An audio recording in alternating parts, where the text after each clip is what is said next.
Hello, I am a sugar skull. Buenos dias. I am a sugar skull too. I am a sugar skull as well. Look at my fancy details.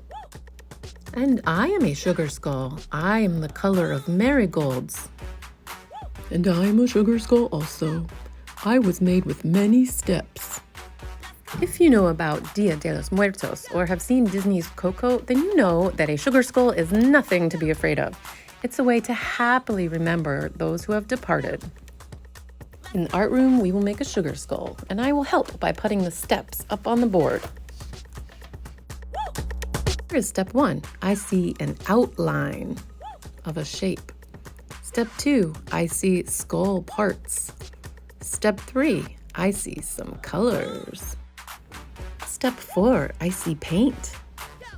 Step 5, I see that some paper has been cut out. And step 6, I see that skull has been glued on a blue background. So you're going to have a white paper and you're going to take turns with a tracer. You want to get that skull shape on your paper. So press it down hard with one hand and trace around the outside with the other hand, trying not to jiggle the tracer. If a friend presses down for you, then you should help them also press down while they trace. If you missed a part of it, you can put the tracer back down and finish any parts. So put your hands on top of your own head and you will feel how it is round on top. You can feel your skull inside of your skin. You can also maybe feel sometimes the 2 holes that are in the skull that hold your eyeballs. Those are called eye sockets. There's also another hole you'll put in the middle. That's your nasal cavity. So make an upside down V. And then to finish your nasal cavity, you can make it a heart shape. That's the part of your skull that you can still breathe through if your nose weren't there. And now feel the chin of your face. This part's a little skinnier, but that's your jaw. So we'll put a line across for the mouth. And then you bounce, bounce, bounce for teeth.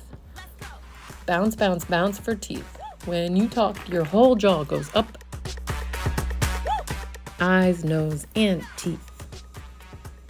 Then you get to be creative.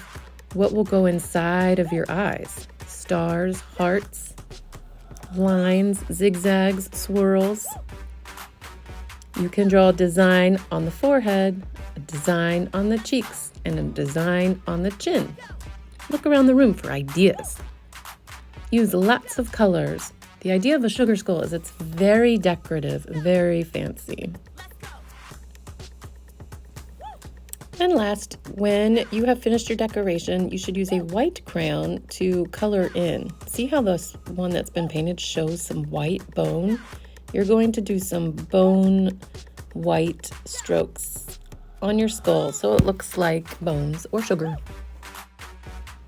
Next comes the painting. You will have some water and you will have large watercolor pots. Today we're going to do something called mix on paper. So start with yellow. Dip your brush in the yellow, swirl it around, and put it all over your art. I'm working quickly, and I can see the yellow is going into all the bits and cracks that my crayon did not cover. And then your second step is dipping your water back in your brush and getting some red. The red and the yellow will blend to make a beautiful marigold orange. If you have a lot of water droplets, you may lay carefully a paper towel down to absorb them. Ooh, pretty. And there we have one sugar skull example.